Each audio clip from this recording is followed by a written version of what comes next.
Hello. In the traditional motion picture story, the villains are usually defeated. The ending is a happy one. I can make no such promise for the picture you're about to watch.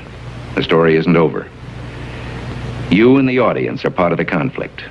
United Nations headquarters, which was built in 1945 and financed largely by John D. Rockefeller. Inside UN headquarters is an ominous meditation room. The custodian of the meditation room is LUCIS Trust Company. At one time, the LUCIS Trust was located at 666 United Nations Plaza and was formerly named Lucifer Publishing Company. The Rockefeller-funded UN meditation room is 33 feet long and 18 feet wide. 18 feet is 6 plus 6 plus 6. The small, dimly lit, windowless room was built in the shape of a pyramid that is laying on its side. At the center of the room is a 4-foot-high, black, casket-shaped stone slab which weighs 6.5 tons and is extremely magnetic and rests on a concrete pillar. The pillar descends beneath the floor into the bedrock and taps into the Earth's hyperdimensional energies to induce a state of altered consciousness. Not far from the meditation room is the United Nations Security Council chamber. This is the emergency room of the UN, where the world leaders meet when there is a threat to peace. They decide the fate of nations. Notice the giant mural that towers over the Security Council room. The central focus of the UN mural is the phoenix bird that has risen. The phoenix bird is a symbol of Lucifer. Egyptians believed that the phoenix symbolized a god who rose to heaven in the form of a morning star like Lucifer after his fire immolation of death and rebirth. Notice that the phoenix bird is not standing above his own ashes. He is standing above his old skin. Like a snake, he has shed his old skin and is revealing himself as God at the center of the mural. At the top left, there is a church steeple without a cross. The missing cross symbolizes the death of Christianity. Below, a woman receives the rays of the sun god, while the man in front of her plays Pan's flute. To their right are two pyramid symbols and people joined together by a long blue serpent-like cloth. Below the risen phoenix, a sword is driven through a dragon beast. This represents the killing of old beliefs and religions that depicted Lucifer as a beast. The New World religion worships him as beautiful. Behind the phoenix, the ghostly figures of the walking dead are stepping into a void. They symbolize depopulation. On the right panel, the pale horse from the book of Revelation is the bringer of death to humanity through weapons, hunger, and disease. The man is releasing him. The chained black man represents slavery, while the top panel of the mural shows a technologically advanced white race who control industry, art, and science. In this post-apocalyptic mural, the military man standing on the tail of the beast represents worldwide military power. He tips his helmet to the elite, who are climbing out from underground cities where they safely hid from the apocalypse. In the main oval panel above the phoenix bird, a woman is holding flowers. She is the bride in a wedding ceremony. Could the newlyweds symbolize William and Kate? The serpent in human form is tempting the little girl Eve, who accepts the apple. On the right side of the top panel, a reptilian green creature with scaly skin is dancing with a naked woman while musicians entertain him. The general message of the UN's Phoenix Rising mural is that humanity is stepping into a new Luciferic reality. Beneath this disturbingly prophetic mural, world leaders make global decisions that affect the lives of nearly 7 billion people. Guido von List believed in renouncing Christianity and returning to the pagan religions of the ancient Europeans. And Hitler himself is quoted as saying, "The old beliefs will be brought back again. The whole secret knowledge of nature, of the divine, of the demonic. We will wash off the Christian veneer and bring out a religion peculiar to our race." As he said in his own words, the destruction of Christianity.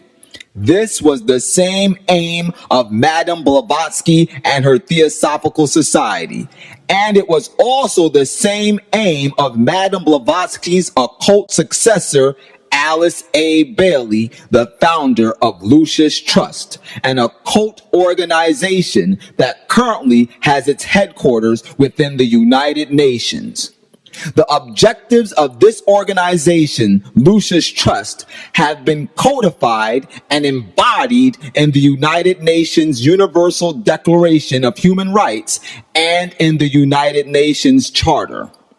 Alice A. Bailey, the founder of the occult organization LUCIS TRUST, developed 10 strategies to establish a new world order. These strategies are: number 1, push God out of the schools. If the people grow up without reference to God, then they will consider God irrelevant to day-to-day life. They know that they have to go after the very things that the Judeo-Christian tradition honors and values. Morality, belief in God, faith, the importance of family, the sanctity of life, the sanctity of marriage. Number 2, break the traditional Judeo-Christian family concept. Break communication between parents and children so that parents can't pass on spiritual values to their children. Do this by pushing excessive child rights. They are extremely anti-parent. It is an effort to get the children to abandon the values of their parents. Through the propaganda they teach them, 7 hours a day for 13 years, and even longer if they attend college. We are losing most of our children to the other side because of the anti-American, anti-God, and anti-free enterprise rhetoric they are filled with in the government schools. Number 3, remove restrictions on sex. Sex is the biggest joy, and Christianity robs people of this. People must be freed to enjoy it without restrictions. But their game right now is to corrupt the 15 to 25-year-olds or less. And right now they're down in the first grade with Heather Has Two Mommies, Daddy's Roommate, Gay Pride Parade, and now by 8th grade they'll pass out condoms in school colors because that's so patriotic. Number 4, since sex is the greatest expression of man's enjoyment of life, man must be free to express sex in all its forms. Homosexuality, orgies, even bestiality are desirable so long as no one is being abused or harmed. We also see immorality being promoted through our schools. The kind of sex ed curriculum that is being used and paid for with our tax dollars would shock most parents. Number 5, people must be free to abort unwanted children. If a man can have sex and then live without the consequences, then the same should be true for a woman too. They are for the entire feminist agenda, starting with abortion on demand, tax-funded abortions. Number 6, every person develops soul bonds. So when a soul bond wears out, a person must be free to divorce. When one starts to grow, one must be free to get together with that person, even if they are married.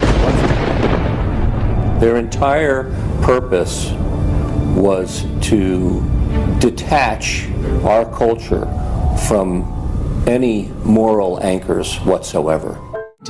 Number 7, diffuse religious radicalism. Christianity says Jesus is the only way. Diffuse this by A, silencing Christianity, and B, promoting other faiths, the creation of interfaith harmony. At its core, it's a rebellion against God and God's laws. And that's what the battle is about. That's what the assault is on. That's why Christianity is a target. Number 8, use the media to influence mass opinion. Create mass opinion that is receptive to these values by using TV, film, the press, etc. Note well, what Western believers call normal in the African church would be pornography. They look at what holds society together, they understand it, but they don't want that. They want change, and they will subvert and rot every good and decent thing we believe in. Number 9, debase art in all its forms, corrupt music, painting, poetry, and every expression of the heart, and make it obscene, immoral, and occultic. Debase the arts in every way possible. They've done everything in their power to dumb down our children, undermine our families, rewrite our history, and promote obscenity and immorality everywhere that they can. And number 10, get the church to endorse every one of these 9 strategies. Get the church to accept these principles and to say they're okay. Then legal ground is given for these values to get a foothold. It wasn't until I was watching an old film from World War II that I realized what the left has been doing in America to pit the poor against the rich, blacks against whites, and the young against the old is the same tactic Hitler used to disunify Germany. You see, they knew that they were not strong enough to conquer a unified country. So they split Germany into small groups. They used prejudice as a practical weapon to cripple the nation. Remember that when you hear this kind of talk. Somebody is going to get something out of it, and it isn't going to be you.